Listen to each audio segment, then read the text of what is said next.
नमस्कार मित्रांनो, मी विशाल सर पुन्हा एकदा तुमचं स्वागत करतोय आपल्या ऑफिशियल यूट्यूब चॅनल मिशन ऑफिसरचं.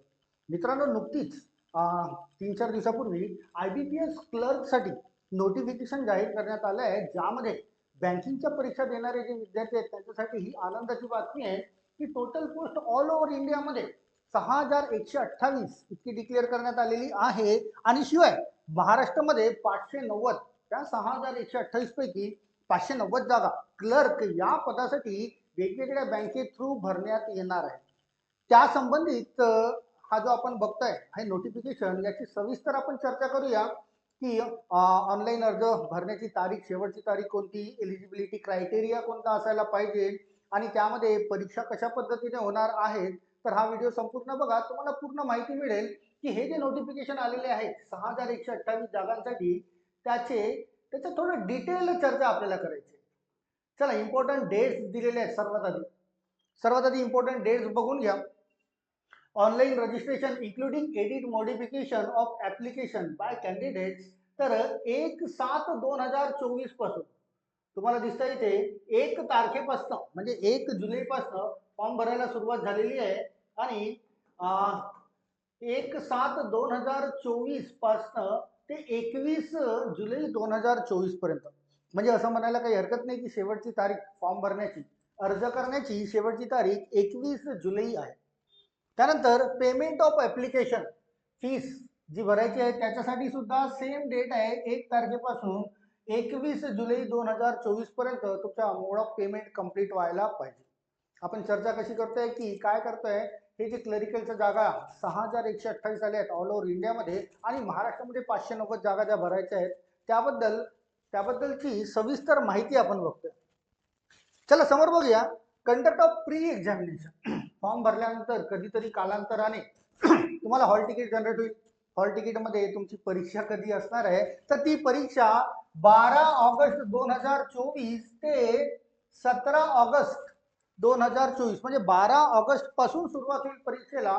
वेगवेगळ्या शिफ्टमध्ये परीक्षा घेण्यात येतील आणि 17 ऑगस्ट पर्यंत या परीक्षा चालतील. 17 ऑगस्ट पर्यंत म्हणजे 6 दिवसाच्या कालावधीमध्ये ही परीक्षा संपवण्याचा त्यांचा उद्देश आहे. तर जर आता फॉर्म भरला म्हणजे 7व्या महिन्यात म्हणजे जुलै महिन्यात लगेच 1 महिन्यानंतर तुमची प्रीची एक्झाम होणार आहे, लक्षात घ्या. चला नेक्स्ट बघूया. Download of call letter for online examination preliminary. तुम्हाला जे हॉल तिकीट येईल किंवा तुम्हाला कॉल लेटर जे येईल ते ऑगस्ट 2024 ला, बरं का. 12 ऑगस्ट पासून परीक्षा सुरू होणार आहे. असं समजा 4-5 दिवसाच्या पूर्वी किंवा आठवड्याभराच्या पूर्वी तुम्हाला हॉल तिकीट जनरेट केल्या जातील. तुम्हाला ते डाउनलोड करून घेणे आहे. त्यानंतर ऑनलाईन एक्झामिनेशन प्रिलिमिनरी इथं दिलेली आहे ऑगस्ट 2024. त्याचा रिझल्ट ऑफ ऑनलाईन एक्झामिनेशन, त्याचा रिझल्ट डिक्लेअर होईल सप्टेंबर 2024 ला. सप्टेंबर 2024 ला त्याचा रिझल्ट डिक्लेअर होईल. म्हणजे प्रीचा रिझल्ट डिक्लेअर झाला आणि तुम्ही जर मेन्ससाठी क्वालिफाय केलं तर तुम्हाला मेन्सची परीक्षा सुद्धा देता येईल. चला समोर जर बघितलं, download of call letter for online examination मेन्ससाठी, त्यासाठी मेन्स प्री मध्ये जे क्वालिफाय करतील मेन्ससाठी, मीन्स तुम्हाला जे सब्जेक्ट आहेत 3 सब्जेक्ट, बरं का. एक आहे इंग्लिश, एक क्वांटिटेटिव्ह ॲप्टिट्यूड आणि एक लॉजिकल रिजनिंग. याचा कट ऑफ मार्क्स जे काही आहे सेक्शनल वाईज कट ऑफ मार्क्सनुसार तुम्ही त्या परीक्षांना क्रॅक केलं तर तुम्हाला मेन्समध्ये संधी मिळेल. आणि मेन्सचे हॉल तिकीट जे आहे, हॉल तिकीट ते सप्टेंबर ते ऑक्टोबर 2024च्या दरम्यान कधी पण तुम्हाला येऊ शकतं. त्यानंतर ऑनलाईन एक्झामिनेशन मेन्स, जर तुम्हाला हॉल तिकीट झाले, प्री क्रॅक केली, मेन्ससाठी तुम्ही ऍप्लिकेबल आहात, तर ते ऑक्टोबर 2024 ला मेन्सची एक्झाम संपणार आहे. त्यानंतर प्रोव्हिजनल अलॉटमेंट, म्हणजे हे सर्व परीक्षा झाल्यानंतर जे अलॉटमेंट करणार आहेत ते एप्रिल 2025, बरं का. या परीक्षा सर्व प्री मेन्स किंवा त्याच्यानंतरच्या समोरची प्रोसेस सर्व झाल्यानंतर तुम्हाला अलॉटमेंट म्हणजे नियुक्त्या ज्या करण्यात येणार आहेत त्या नियुक्त्या एप्रिल 2025 ला करणार आहेत. हे तर झालं जनरल माहिती. तारखेनुसार आपण समोर थोडी डिटेल माहिती घेऊया. डिटेल माहितीमध्ये काय काय मिळतंय बघूया आपण.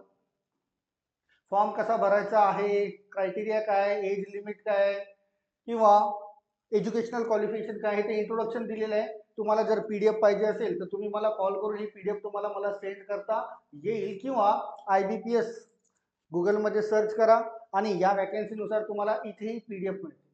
बरं, महत्वाचं. आता यामध्ये जर परीक्षा तुम्ही पास झाले, तर कोणत्या कोणत्या बँकेमध्ये तुम्हाला अलॉटमेंट म्हणजे नियुक्त्या देण्यात येईल ते लक्षात घ्या. या ज्या महाराष्ट्रामध्ये जर तुम्ही फॉर्म भरत असाल तर 590 जागा आहेत, 590.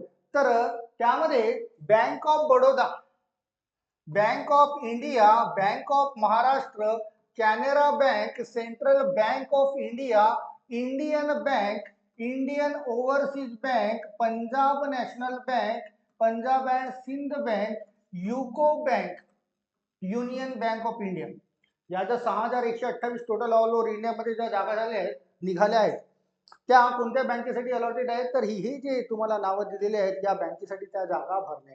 कोणत्या बँकेसाठी किती जागा आहेत हे सुद्धा, आणि कोणत्या राज्यामध्ये किती जागा आहेत हे सुद्धा इथे नोटिफिकेशन मध्ये आपल्याला समोर बघायला मिळेल. तर या बँकांमध्ये त्या जागा भरण्यात येणार आहेत. समोर थोडीफार माहिती बघूया. एलिजिबिलिटी क्रायटेरिया काय? तर एलिजिबिलिटी क्रायटेरियानुसार सर्वात आधी नॅशनॅलिटी काय असायला पाहिजे? सर्वात आधी तर nationality a citizen of India, तो इंडियाचा भारतीय रहिवासी असायला पाहिजे. यासाठी तुम्हाला नॅशनॅलिटी अँड डोमिसाइल सर्टिफिकेट लागेल बरं का, ते तुम्हाला ठेवावं लागेल. किंवा सब्जेक्ट ऑफ नेपाळ और सब्जेक्ट ऑफ भूटान हे सुद्धा ऍप्लिकेबल आहेत. तिबेटन रेफ्युजीज, किंवा तुम्ही जर ही पीडीएफ डाउनलोड केली तर तुम्हाला हे सर्व यामध्ये वाचता येईल की ऍप्लिकेबल कोण कोण आहेत नॅशनॅलिटीनुसार. ऑलमोस्ट तर तुम्ही सिटीजन ऑफ इंडिया आहातच, तुमच्याकडे नॅशनॅलिटी डोमिसाइल सर्टिफिकेट आहे, तर तुम्हाला सहज अप्लाय करता येईल. समोर बघूया एज क्रायटेरिया काय. एज क्रायटेरिया लक्षात घ्या.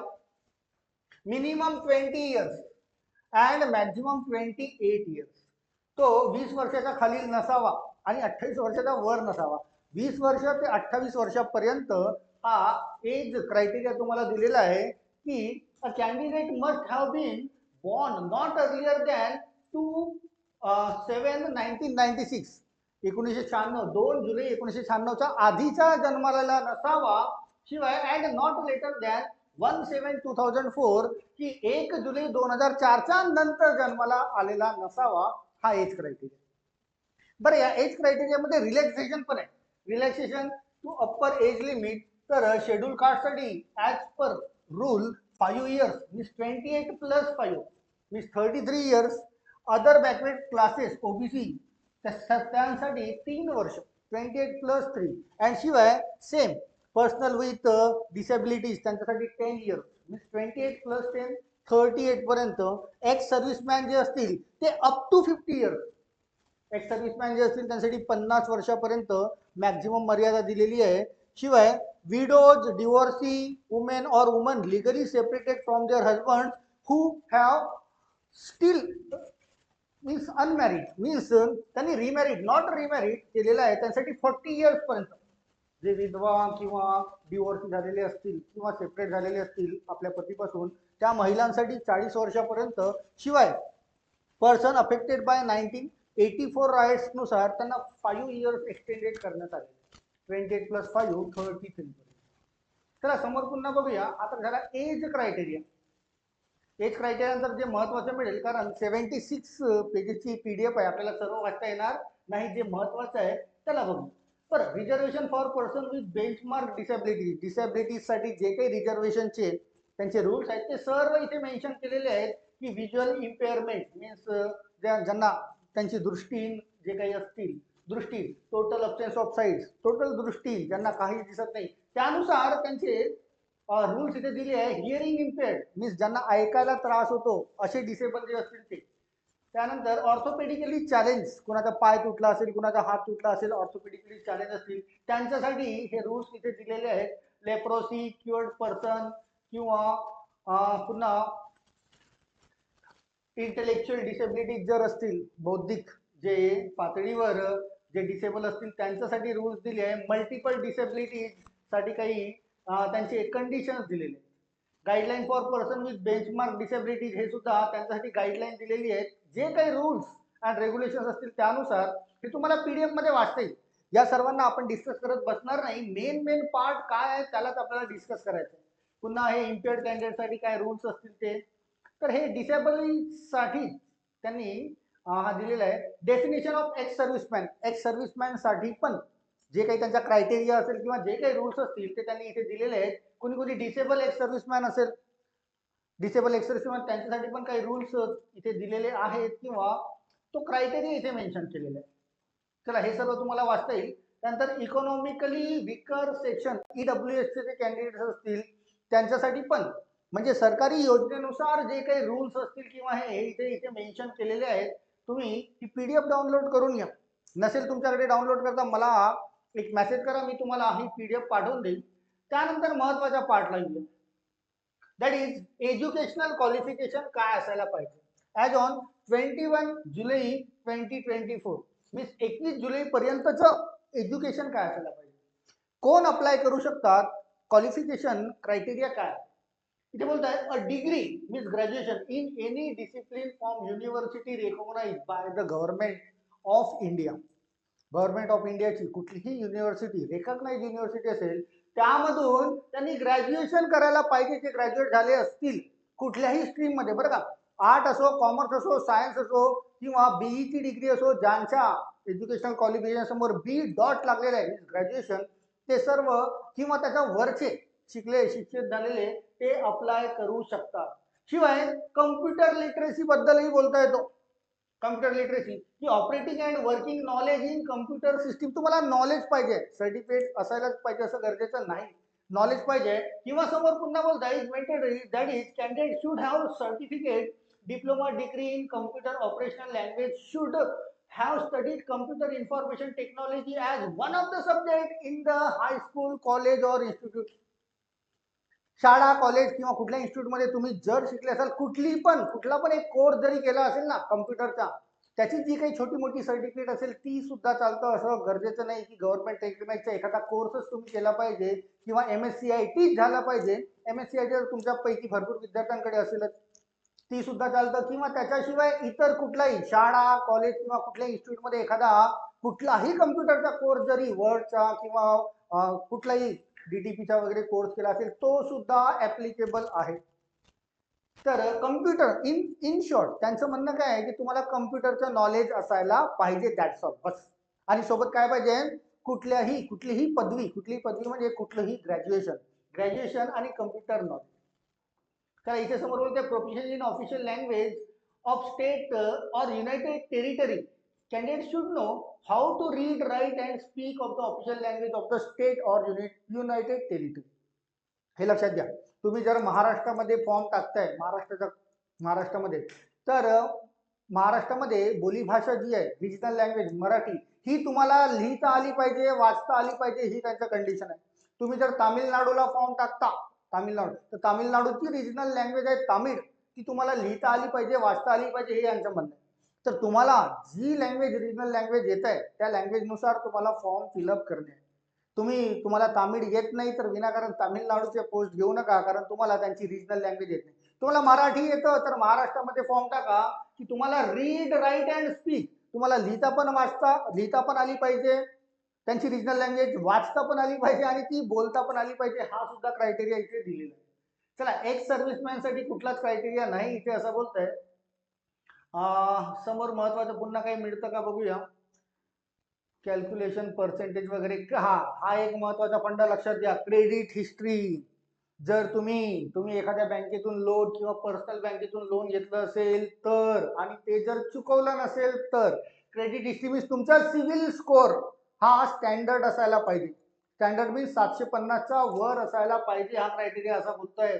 The candidate applying shall ensure that they maintain the healthy credit history at the time of joining. जेव्हा तुम्ही समजा प्री क्रॅक झाले, मेन्स क्रॅक झाले आणि जेव्हा जॉईनिंगच्या वेळी त्यावेळेस तुमचा सिव्हिल स्कोर चेक केला जाईल.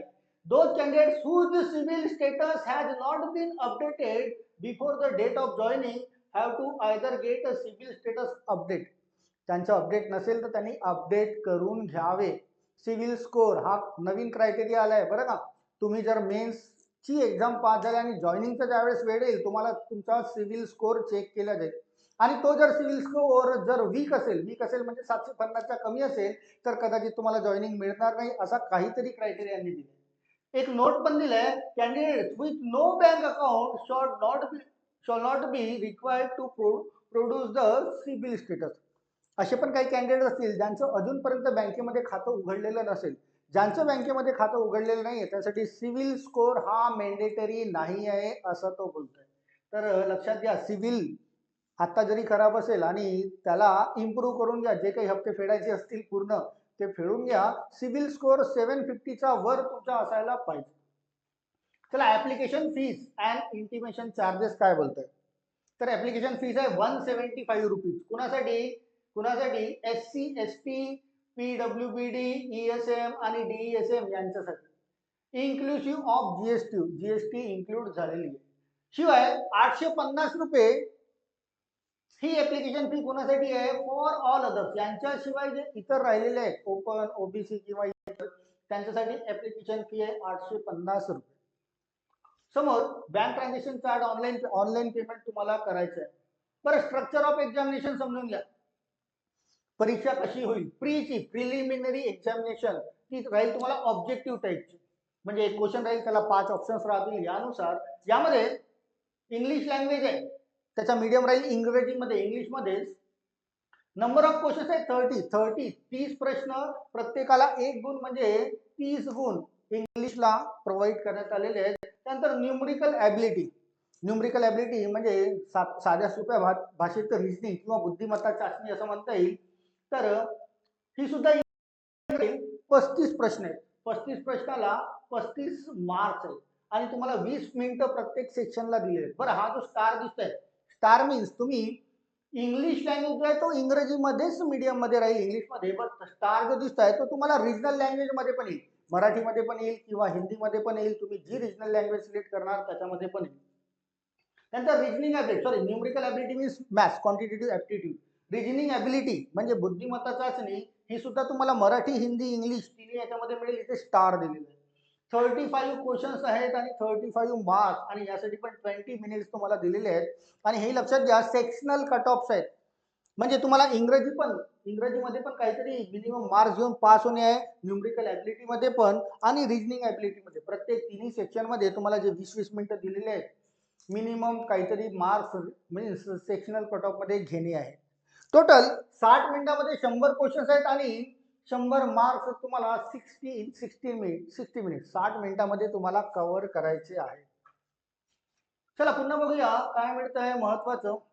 बरं, मेन्सचा क्रायटेरिया समजून घ्या. एक्झामचा मेन एक्झामिनेशन जी ऑक्टोबरला होणार आहे बरं का, ती प्री जी आहे, ती ऑगस्ट महिन्यात होणार आहे. ती पास करा आणि मेन्सला ऍप्लिकेबल व्हा. त्यामध्ये जनरल फायनान्शियल अवेअरनेस स्टार दिले. स्टार मीन्स तो मराठीमध्ये पण असेल, हिंदीमध्ये पण असेल किंवा इंग्लिश, तुम्ही जी रिजनल लँग्वेज सिलेक्ट कराल त्याच्यामध्ये. त्यामध्ये 50 क्वेश्चन्स असतील आणि मॅक्झिमम 50 मार्क्स असतील आणि त्यासाठी 35 मिनिट्स 35 मिनिटं तुम्हाला देण्यात येईल. त्यानंतर दुसरा सब्जेक्ट आहे जनरल इंग्लिश म्हणजे ग्रामर. आणि याचा मीडियम ऑफ एक्झामिनेशन एकच राहील, इंग्लिश. हा मराठीमध्ये किंवा इतर रिजनल लँग्वेज मध्ये मिळणार नाही, तो इंग्लिशमध्ये. आणि नंबर ऑफ क्वेश्चन्स आहेत 40 आणि 40 गुण त्याला दिलेले आहेत. त्याच्यामध्ये 35 मिनिट्स यामध्ये पण तुम्हाला मेन्स मध्ये मिळतील. शिवाय reasoning ability and computer aptitude, तुम्हाला reasoning ability and computer aptitude हा सुद्धा तुम्हाला मराठी किंवा हिंदी किंवा इंग्लिशमध्ये रिजनल लँग्वेज मध्ये मिळेल, ज्यामध्ये 50 क्वेश्चन्स असतील. 50 पैकी 60 गुण इथे दिले. आता हे लक्षात घ्या, हे जे 50 क्वेश्चन पैकी 40 प्रश्न या रिजनिंग ॲबिलिटीचे असतात, प्रत्येकाला 1 गुण, 40 प्रश्नाला 40 गुण. आणि कम्प्युटर ॲप्टिट्यूड साठी जे 10 प्रश्न प्रत्येकाला 2 गुण, म्हणजे 40 अधिक 20 असे 50 प्रश्नाला 60 गुण याच्यामध्ये तुम्हाला मिळतात. आणि 45 मिनिट्स त्यासाठी टाइमचा क्रायटेरिया दिलेला आहे. शिवाय क्वांटिटेटिव्ह ॲप्टिट्यूड कोणत्याही लँग्वेजमध्ये बरं का, स्टार दिलाय मीन्स मराठीमध्ये पण मिळेल, हिंदीमध्ये पण किंवा इंग्रजीमध्ये पण. 50 question 50 mark 45 minute means total 160 मिनिटामध्ये तुम्हाला 190 प्रश्न सॉल्व्ह करायचे आहेत. आणि 190 प्रश्नाला टोटल गुण जे दिलेले आहेत ते 200 गुण दिलेले आहेत. हा कशाचा क्रायटेरिया झाला, मेन्स एक्झामिनेशनचा, राईट, जे तुमची ऑक्टोबरला होणार आहे. बर, आता list of version test medium और एक्झामिनेशन, तर आपण तर महाराष्ट्रालाच फोकस करू. बघा, महाराष्ट्रामध्ये तुम्हाला इंग्लिश मीडियम मध्ये पण परीक्षा देता येईल, हिंदी मीडियम मध्ये पण देता येईल, मराठीमध्ये पण देता येईल, अँड कोकणी ही या रिजनल लँग्वेज मध्ये सुद्धा तुम्हाला एक्झाम देता येईल. खूप विद्यार्थ्यांची मेंटॅलिटी आधी अशी होती, हे तर आता नवीन आलंय बरं का, की सर बँकिंगच्या परीक्षा फक्त इंग्रजीमध्ये होतात, त्यामुळे आम्हाला कठीण जातं बँकिंगच्या परीक्षा देणे, पण आता तो क्रायटेरिया बदललाय. वेगवेगळ्या 15 लँग्वेजमध्ये तुम्ही ही परीक्षा देऊ शकता. आणि महाराष्ट्रामधून फॉर्म जर फिलअप करताय तर इंग्लिश, हिंदी, मराठी किंवा कोकणी या 4 भाषेपैकी ज्या भाषेवर तुमचं प्रभुत्व असेल त्या भाषेमधून तुम्हाला परीक्षा फेस करता येईल, बरं का. चला त्यानंतर समोर बघूया, जे महत्वाचं असेल त्याला फोकस करूया.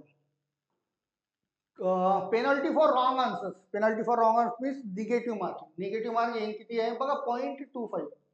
0.25 मीन्स प्रत्येक 4 प्रश्नावर 1 गुण तुमचा कमी केला जाईल. मीन्स 1/4 ज्याला म्हणतात.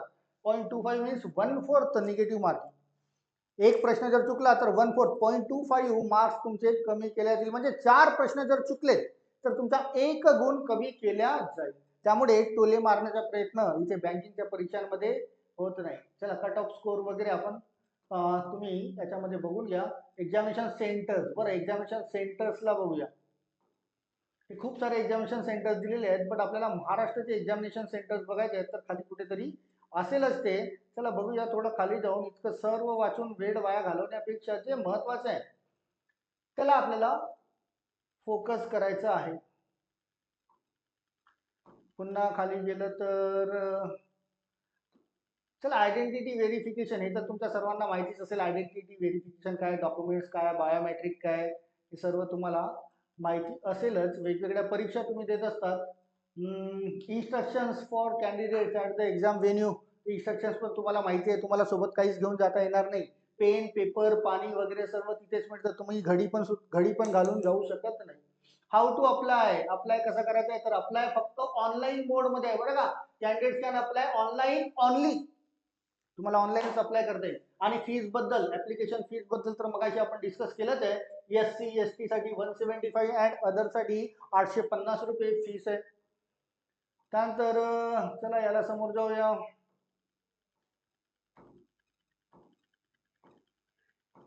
पुन्हा काही महत्वाचं मिळतं का.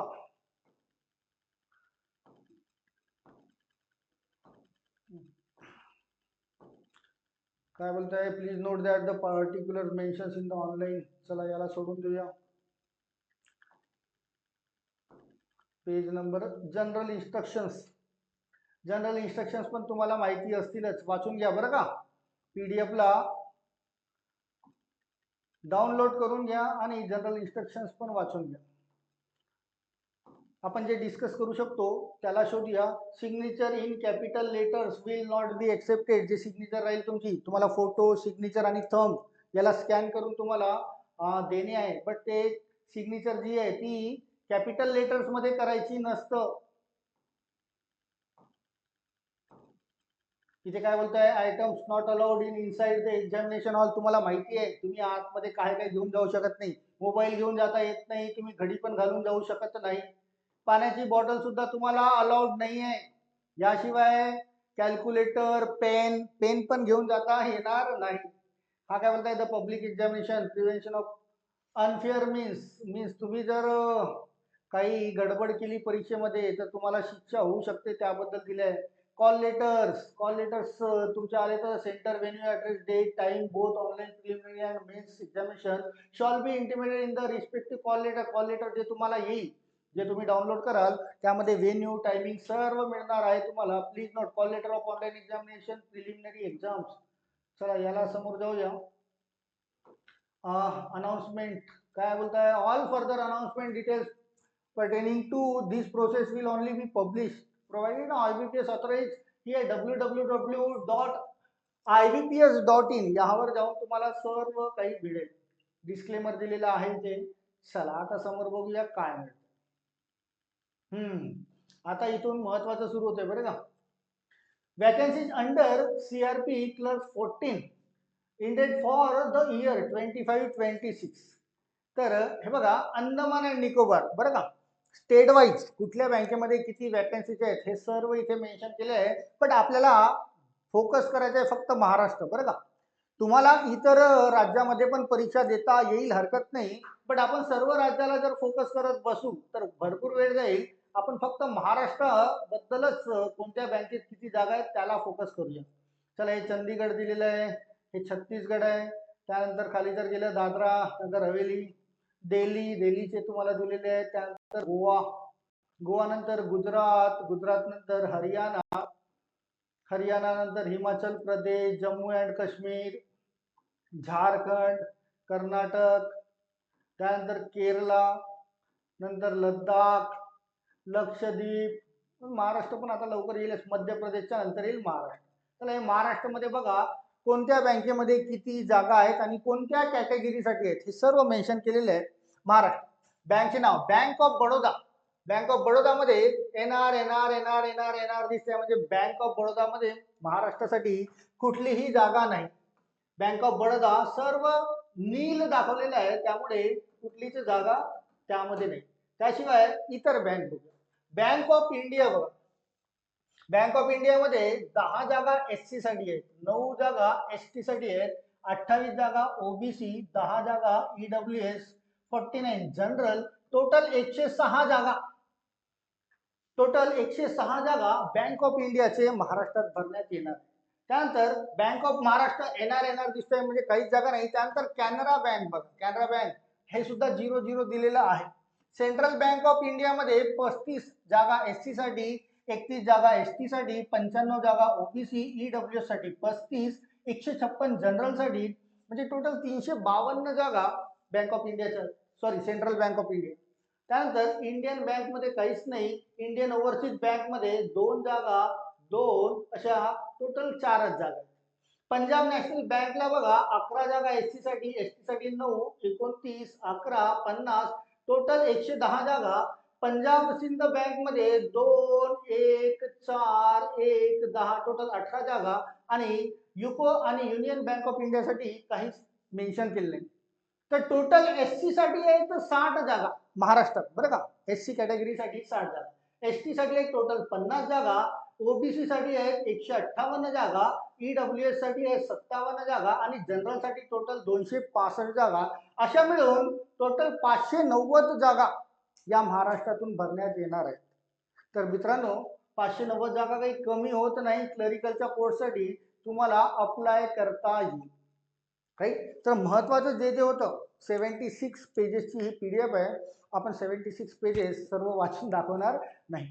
महत्वाचं जे होतं एज क्रायटेरिया, सिलेबस काय आहे, परीक्षा कशा होणार आहेत, केव्हा होणार आहे, शेवटची तारीख काय आहे, महाराष्ट्रामध्ये सेंटर्स. बरं, महाराष्ट्रामध्ये सेंटर्स राहिले ना, सेंटर्स बघूया की महाराष्ट्रामध्ये कोणते कोणते आहेत आणि मग या व्हिडिओला स्टॉप करूया.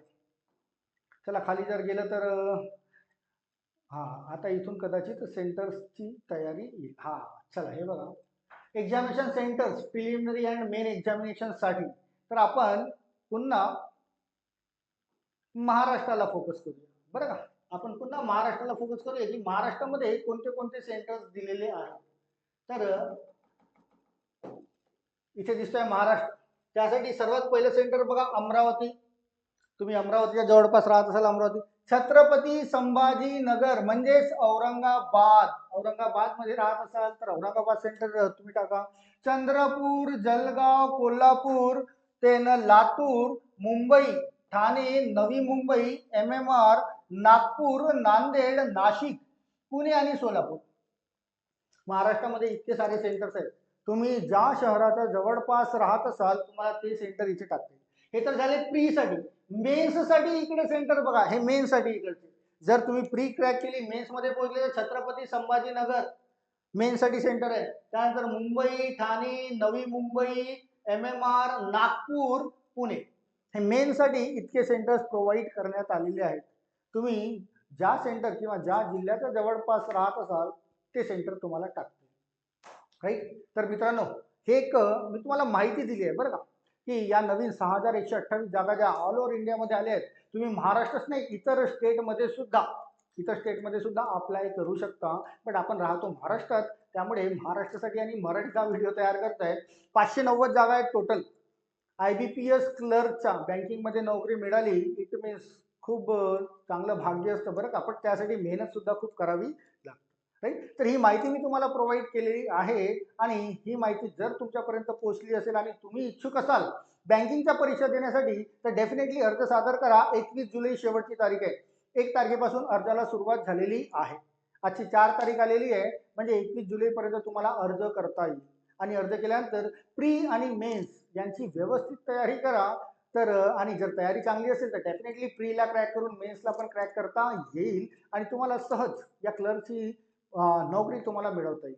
डिपेंड करतं की तुमचा अभ्यास कसा आहे, तुम्ही किती डिवोटेड आहात परीक्षांसाठी. डिवोटेड राहा बरं का.